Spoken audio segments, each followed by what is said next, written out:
వివాహిత అపహరణకు గురై ఆ తర్వాత సముద్ర తీరం వెంట మృతదేహంగా కనిపించిన మహిళ మృతిపై వాస్తవాలు బయటకు తీసి దానికి బాధ్యులైన వారిని కఠినంగా శిక్షించాలంటూ తీర ప్రాంత గ్రామాల్లోని మత్స్యకార నాయకులు ఆందోళన వ్యక్తం చేస్తున్నారు.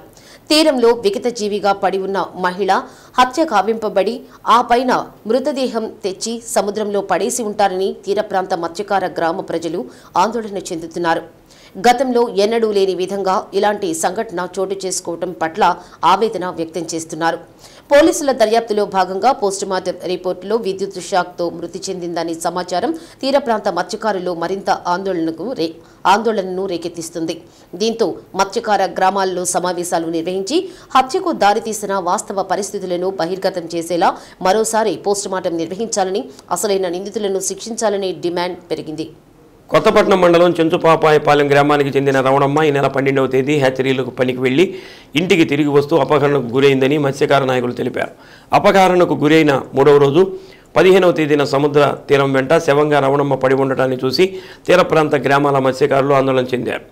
మహిళ శరీరంపై గాయాలున్నాయని మత్స్యకారులు ఆరోపిస్తున్నారు. మహిళ హత్య సంఘటనను ప్రతిష్టాత్మకంగా తీసుకున్న పోలీసులు ప్రత్యేక బృందాలతో దర్యాప్తు చేపట్టారు. డాగ్ స్పాట్తో పాటు క్లూస్ టీములను రంగంలోకి దింపారు.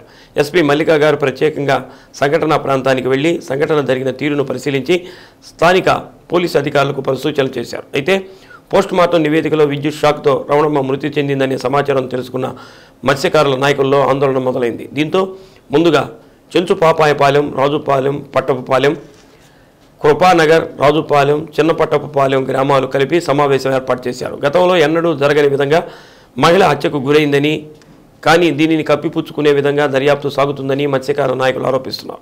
రమణమ్మ మృతికి గల కారణాలను, వాస్తవాలు తేల్చేలా మరోసారి తిరిగి పోస్టుమార్టం నిర్వహించాలని మత్స్యకార నాయకులు డిమాండ్ చేస్తున్నారు. రమణమ్మ మృతిలో అసలైన దోషులను గుర్తించి వారందరినీ కఠినంగా శిక్షించాలని డిమాండ్ చేస్తున్నారు.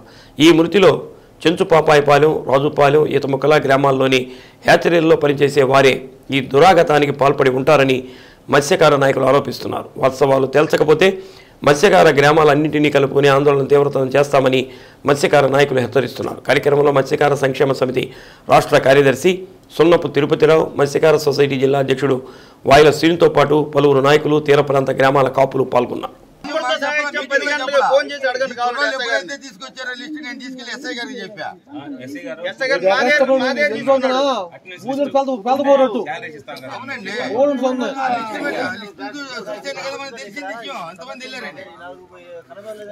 ఎందుకు చెప్పలేదు? మన మీటింగ్ ఎందుకు చెప్పలేదు? అందరూ ఉన్నారు కుర్రాళ్ళని చెప్పి ఎందుకు చెప్పాడు? మీరు పోలీసులకి ఇచ్చుంటే మా దగ్గర తీసుకోవడం అవసరం లేదు కదా. 10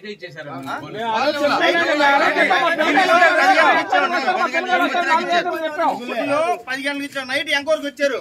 5 హెచ్లు 5 సిఐలు వెళ్ళారు, ఎస్ఐలు కూడా వెళ్ళారు. మీరు ఇవ్వాలా? ఇవ్వలేదు కదా. మా కుర్రాళ్ళు 10 గంటలకి చెప్పారు.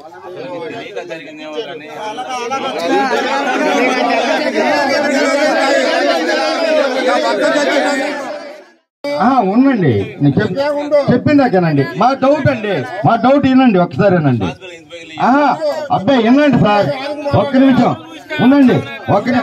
కాదండి, నేను చెప్పిందాకేనండి, ఒక్క నిమిషం. గాజు బంకి పగలగొట్టారు. గాజు బంకి పగలగొట్టిన కాడ యాసిడ్ కింద పోసారు. ఈ లోపల ఆయన దేవేంద్ర గారు వచ్చారు. ఆడికి ఏమంటే మీరు ఇక్కడ యాసిడ్ వాడతారంటే, ఒక్క నిమిషం నేను చెప్పిందాకేనండి, ఇక్కడ యాసిడ్ వాడతారంటే ఆఫీస్ రూమ్ కూడా మేము ఎందుకు వాడతామండి, ఏదైనా ఉంటే రిజర్వాయర్ కూడా వాడుకుంటాం అన్నారు. సరే ఈ యాసిడ్ ఎవరు పోసారంటే మాకు తెలియదు అన్నాడు. యాసిడ్ పక్కన చూస్తే నల్ల కవర్ ఒకటి దొరికింది. నల్ల కవర్ లో 7 నిరోధ వ్యాఖ్యలు దొరికినాయి. వాడిని వినండి, అదే 7 నిరోధ వ్యాఖ్యలు దొరికిన స్ట్రైట్ గా బాడీ తీసుకొచ్చి ఆడేసింది. మేమేమనుకోవాలి? మేమందరం ఆ పిల్లని యాక్చువల్లీ వాళ్ళు మానభంగం చేసి చంపేసినట్టుగా నిర్ధారించుకున్నాం. పోలీసులు కూడా ఆ రోజు డాట్ స్కాటు, ప్రింటింగ్, ఏలుమద్ర వాళ్ళు అందరూ వచ్చి మొత్తం చెక్ చేశారు. 2 రోజుల్లో తేలుతామని మాకు హామీ ఇచ్చారు. కానీ 2 రోజులు కాదు, వారం అయినా సరే ఇంతవరకు ఆ సమాచారం తేల్చకపోవడంలోనే భాగంగా కరెంట్ షాక్ అని ఏదో కుంటు షాక్ చెప్పడం జరిగింది.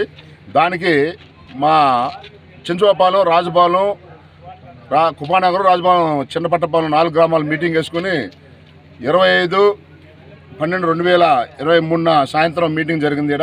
ఈ మీటింగ్లో నిర్ణయించుకున్నాము.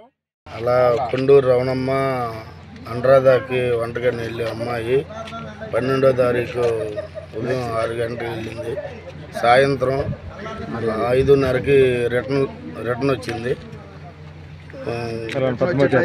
పలానా పద్మావతి యాచరీ ఏపీ యాచరీ మధ్యలో అమ్మాయి మిస్సింగ్ అయింది.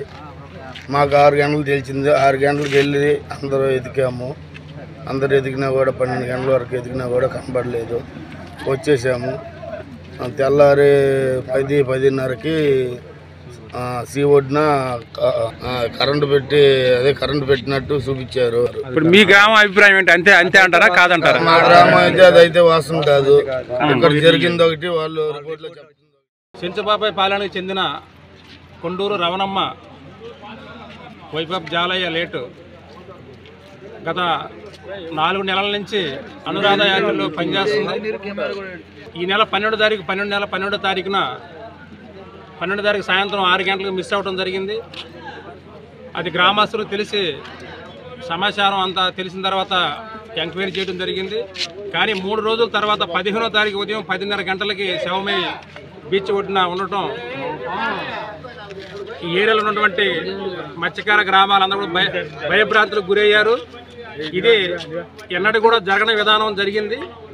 ఇవన్నీ కూడా ఈ గ్రామ వాళ్ళ పెద్దలతో మనం చర్చించిన తర్వాత హ్యాచరీ వాళ్ళు ఎక్కడెక్కడి నుంచో వచ్చి ఇక్కడ పని చేసుకుంటా వాళ్ళ విధానంలో మార్పులు రావడం వల్ల ఇలా జరిగింది.